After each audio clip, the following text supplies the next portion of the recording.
Hello दोस्तों, आज हम देखेंगे कक्षा सातवीं विषय विज्ञान।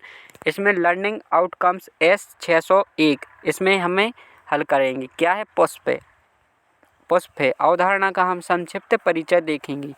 चलिए तो हम शुरू करते हैं। इसमें हम देखेंगे पदार्थों और जीवों जैसे पुष्प आदि को अवलोकन योग्य विशेषताओं जैसे बाह्य आकृति, बनावट, कार्य, गंध आदि के आधार पर हम पहचान करते हैं।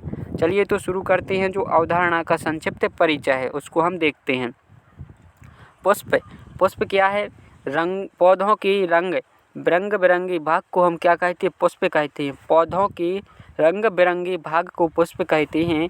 सभी पौधों में पुष्प भिन्न भिन्न रंग के होते हैं। सभी पौधों में पुष्प कैसे होते हैं? भिन्न भिन्न रंग के होते हैं। अब हम देखते हैं जो पुष्प हैं उनके भाग कितने भाग के होते हैं। देखिए, इसका होता है बाह्यदल, पंखुड़ियाँ, पुंकेसर, स्त्रीकेसर, ये पुष्प के भाग हैं। अब देखिए, यह पुष्प का जो बाह्यदल है, पुष्प का कैसा बाहरी भाग होता है। पुष्प का बाहरी भाग क्या है? बाह्यदल है पुष्प का बाहरी भाग है। छोटी पत्तियों की भांति दिखाई देता है। कलिका अवस्था में यह पुष्प की रक्षा करता है। कुछ पुष्पों में संयुक्त बाह्यदल व कुछ में अलग अलग होती हैं। कुछ पुष्पों में संयुक्त बाह्यदल होती हैं और कुछ में अलग अलग होती हैं। अब देखते हैं पंखुड़ियाँ। क्या है पंखुड़ियाँ? यह बाह्यदल की अंदर स्थित होती हैं। बाह्यदल की अंदर है जो पंखुड़ियाँ स्थित होती हैं।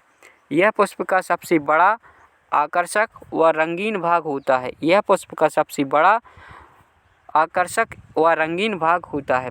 विभिन्न पुष्पों की पंखुड़ियाँ भिन्न भिन्न रंगों की होती हैं। विभिन्न पुष्पों की पंखुड़ियाँ हैं जो भिन्न भिन्न रंगों की होती हैं। अब देखते हैं पुंकेसर। पुंकेसर है जो क्या है? यह पुष्प के नर जननांगों को विकसित करता है। पुंकेसर विभिन्न पुष्पों में पुंकेसरों की संख्या कैसी होती? अलग अलग होती है। पुंकेसर तंतु परागकोश दो भागों से मिलकर बना होता है। पुंकेसर तंतु परागकोश दो भागों से मिलकर बना होता है।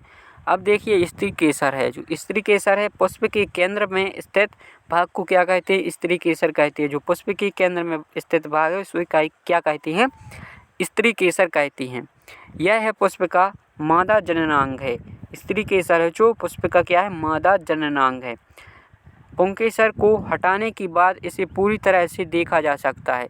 स्त्रीकेसर का सबसे निचला एवं फूला भाग है जो अंडाशय का होता है। पुष्प का मुख्य कार्य क्या है? प्रजनन द्वारा बीज का निर्माण करना।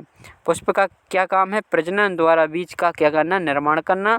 विभिन्न पुष्पों में गंध भी भिन्न भिन्न होती है और जो पुष्प है उनकी गंध कैसी है? अलग अलग होती है। अब इसके बाद हम देखते हैं जो अभ्यास वर्कशीट उन प्रश्नों को हम हल करेंगे। चलिए तो हम शुरू करते हैं। पहला प्रश्न है अभ्यास वर्कशीट का जो पहला प्रश्न है क्या है? पुष्प के विभिन्न भागों की नाम लिखना है। जो पुष्प के विभिन्न भाग हैं उनकी हमें क्या लिखना है? नाम लिखना है। देखिए, बाह्यदल या पंखुड़ियाँ, स्त्रीकेसर और पुंकेसर, स्त्रीकेसर, चार भाग हैं इसके यहाँ पर। बाह्यदल या पंखुड़ियाँ, स्त्रीकेसर और पुंकेसर, चार भाग यहाँ पर दिए गए हैं। अब देखिए अगला प्रश्न है जो अगला प्रश्न हमारा क्या है? पुष्प के किस भाग में अंडाशय मिलता है? पुष्प के किस भाग में अंडाशय मिलता है? तो किस में मिलता है? यहाँ पर उत्तर में लिखेंगे पुष्प के स्त्रीकेसर में अंडाशय मिलता है। पुष्प का सबसे आकर्षक व रंगीन भाग कौन सा होता है? आकर्षक और रंगीन भाग होता है जो पुष्प का कौन सा होता है? पंखुड़ियाँ हैं जो पुष्प का सबसे आकर्षक और रंगीन भाग होता है। यहाँ पर आपको प्रश्न चौथा है। यहाँ क्या दिया है? पुष्प का स्वच्छ चित्र बनाना है। यहाँ पर पुष्प का क्या बनाना है? चित्र बनाना है। चित्र का निर्माण यहाँ पर करना है, तो ये आपको करना है। प्रश्न है जो पाँचवा क्या दिया है? पुष्प का मुख्य कार्य क्या है? पुष्प का जो मुख्य कार्य है वह क्या है? पुष्प का मुख्य कार्य क्या है? प्रजनन द्वारा बीज का क्या करना? निर्माण करना, बीज बनाना, प्रजनन के द्वारा बीज का निर्माण करना। अब देखिए प्रोजेक्ट कार्य है। प्रोजेक्ट कार्य क्या है? आप अपने आसपास के कुछ पुष्पों का अध्ययन करके निम्न सारणी को पूरा करना है। देखिए, पौधे का नाम लिखना है, यहाँ बाह्यदलों की संख्या एवं रंग लिखना है, पंखुड़ियाँ का रंग और उनकी संख्या लिखनी है। यहाँ पर जुड़ी होती हैं पंखुड़ियाँ या स्वतंत्र होती ये भी बताना है। और पुंकेसर की संख्या यहाँ लिखना है। इसको हम भरेंगे सारणी को। देखिए इसमें क्या दिया है, गुड़हल, गुलाब, पीली केसर, मोगरा और गेंदा, ये हैं जो पौधों के नाम दिए हैं। इनमें देखिए बाह्य दलों की संख्या 5, रंग कैसा होता है, हरा। गुलाब में 5, रंग कैसा होता है, हरा। पीली केसर में 5, हरा। इनकी ये संख्या दी हुई है। अब पंखुड़ियों की रंग और उनकी संख्या। पंखुड़ियों के रंग कैसे हैं, 5, और रंग कौन सा है, लाल। यहाँ गुलाब में रंग है लाल, 8 पंखुड़ियाँ हैं। यहाँ पर देखिए पीला है रंग पंखुड़ियों का, 5 क्या है, उनकी संख्या है। मोगरा, इसमें है 5 संख्या है और उनकी संख्या कितनी है, 5 पंखुड़ियों की, रंग है जो सफ़ेद है। गेंदा में है जो पीला रंग होता है और पंखुड़ियों की संख्या है 10। अब पंखुड़ियाँ जुड़ी हैं या स्वतंत्र हैं, ये हमें बताना है। तो गुड़हल में है कैसी हैं, स्वतंत्र है। गुलाब में स्वतंत्र है। पीली केसर में कैसी होती हैं, जुड़ी होती हैं पंखुड़ियाँ। मोगरा में स्वतंत्र हैं और गेंदा में कैसी हैं, स्वतंत्र हैं। अब पुंकेसर की संख्या लिखेंगे इसमें हम। पुंकेसर की गुड़हल में 5 है।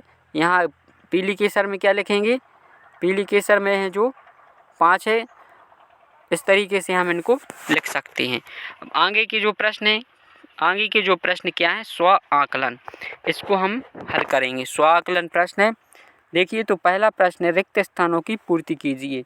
रिक्त स्थानों को क्या करना है, पूर्ति करना है। खाली स्थान पुष्प का बाहरी भाग है।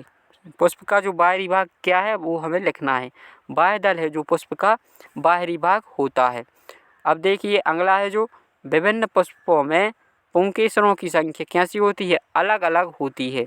विभिन्न पुष्पों में पुंकेसरों की संख्या है वो अलग अलग होती है। स्त्री केसर का सबसे निचला व फूला भाग अंडाशय होता है। स्त्री केसर का सबसे निचला व फूला भाग क्या होता है, अंडाशय होता है। पुष्प का रंगीन व आकर्षक भाग क्या है, पंखुड़ियाँ हैं। पुष्प का रंगीन व आकर्षक भाग क्या है, पंखुड़ियाँ हैं। पुष्प का मुख्य कार्य क्या है, पुष्प का मुख्य कार्य है प्रजनन के द्वारा बीज का निर्माण करना। मुख्य कार्य क्या है, प्रजनन के द्वारा बीज का निर्माण करना। अब यहाँ पर आपको क्या बनाना है, एक पुष्प का, किसी भी पुष्प का सुंदर सा चित्र बनाइए और उसके जो भाग हैं उनको हमें यहाँ पर लिखना है।